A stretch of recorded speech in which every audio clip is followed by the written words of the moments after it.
Everyone, welcome back to my channel the notes corner. I hope you are all good. So आज हम Indian contract act 1872 का section 6 revocation how made पढ़ेंगे। ठीक है, इसमें बताया है कि रेवोकेशन किन किन तरीक़ों से हो सकती है।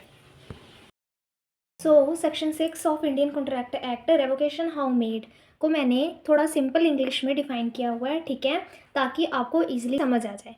Revocation how made, a proposal can be revoked before it's acceptance is complete against the proposer. इसका मतलब है सेक्शन 6 के अकॉर्डिंग किसी भी ऑफर को उसे एक्सेप्ट होने से पहले रिवोक किया जा सकता है। और रिवोक के 4 तरीके जो है नीचे डिफाइन है। पहला तरीका हम देखते हैं, by communication of notice the offerer must explicitly communicate to the offeree that they are withdraw the offer. जो ऑफरर है उसे पहले ही कम्युनिकेट कर देना चाहिए, ऑफरी को क्लियरली बता देना चाहिए कि मैं जो ऑफर है वो विड्रॉ करना चाह रहा हूँ। ठीक है, विड्रॉ करना चाह रहा हूँ। This notice must reach the offeree before the accept the proposal. और जो नोटिस है, रेवोकेशन का जो नोटिस है, वो ऑफरी के पास कब पहुंचना चाहिए? बिफोर द एक्सेप्ट, कि ऑफरी के एक्सेप्ट होने से पहले पहुंचना चाहिए। ठीक है, एग्जांपल देखते हैं इसकी। A offers to sell his house to B. Before B's accept, A send a letter stating he is no longer wish to sell. The moment B receives that the letter, the offer states revoked. A offer करता है B को कि मैं तुझे अपना house बेचूंगा, ठीक है, before the acceptance of the B, ठीक है, A लेटर लिखेगा। अगर A चाहता है रिवोक करना, ठीक है, A अपनी लेटर लिखेगा। लेटर में क्या लिखेगा कि अब वो विलिंग नहीं है अपना हाउस बेचने के लिए B को, ठीक है। B जब वो लेटर रिसीव करता है, उसकी एक्सेप्टेंस से पहले, B की एक्सेप्टेंस से पहले A को लेटर सेंड करना है B को, ठीक है। और जैसे ही B के पास वो लेटर रेवोकेशन की रिसीव होती है, साथ ही जो ऑफर है रिवोक हो जाएगा। नेक्स्ट पॉइंट देखते हैं, second point, by lapse of time prescribed in such proposal for its acceptance, or if no time is so prescribed by the lapse of reasonable time without communication of the acceptance।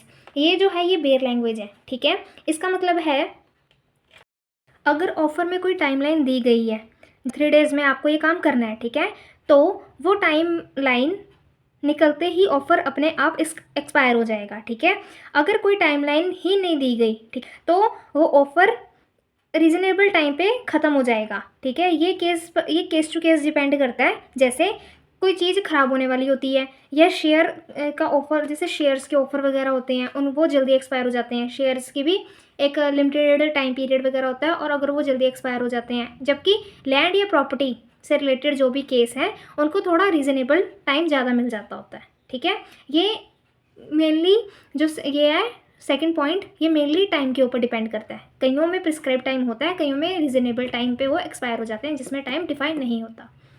Last point देखते हैं, by failure to fulfil the condition precedent if the offer comes with the specific condition that must be met before the acceptance is valid and the offer fails to fulfill it, the offer is revoked automatically।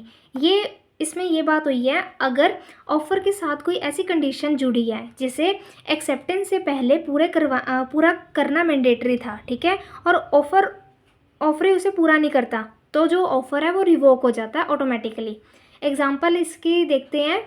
A offers B a job on the condition that B passes a medical examination. If B fails or refuse to take the test, the offer lapse।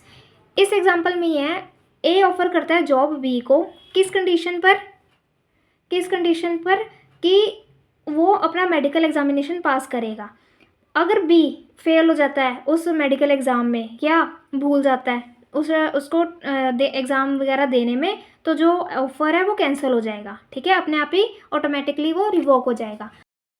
अब इसका fourth point देखते हैं, by death और insanity of the proposer if the proposer dies or loses their mental capacity, the offer is revoked only if the offeree found out about the death, insanity before they accept. If they accept in a good faith without knowing, a valid contract is formed। इस point में ये है, सारी बात knowledge के ऊपर है। ठीक है, अगर नॉलेज हमें गुड फेथ में है तो जो कॉन्ट्रैक्ट है वो हमारा वैलिड माना जाएगा। अगर हमें नॉलेज जो है मालिफाइड इंटेंशन है हमारी, ठीक है, बैड इंटेंशन है, तो जो हमारा कॉन्ट्रैक्ट है वो इनवैलिड कहलाया जाएगा, इलीगल कहलाया जाएगा। इसको हम समझते हैं। इस पॉइंट में है क्या, अगर ऑफ़र देने वाले की डेथ हो जाती है या वो मेंटली अनस्टेबल हो जाता है, तो ऑफ़र तभी रिवोक हो जाएगा। अगर ऑफरी को इस बात की कोई नॉलेज ही नहीं होती कि जो ऑफ़र देने वाला है, प्रपोज़र जो है वो मेंटली अनस्टेबल हो गया है या उसकी डेथ हो गई है, ठीक है। अगर उसे कोई भी नॉलेज नहीं है इस चीज़ की, तो जो ये हमारा कॉन्ट्रैक्ट है वैसे ही चलता रहेगा। अगर उसे बाई चांस नॉलेज हो जाती है फिर भी वो अगर कॉन्ट्रैक्ट कंटिन्यू करना चाहता है, तो वो हमारा जो कॉन्ट्रैक्ट है वो इनवैलिड इल्लीगल कहलाया जाएगा।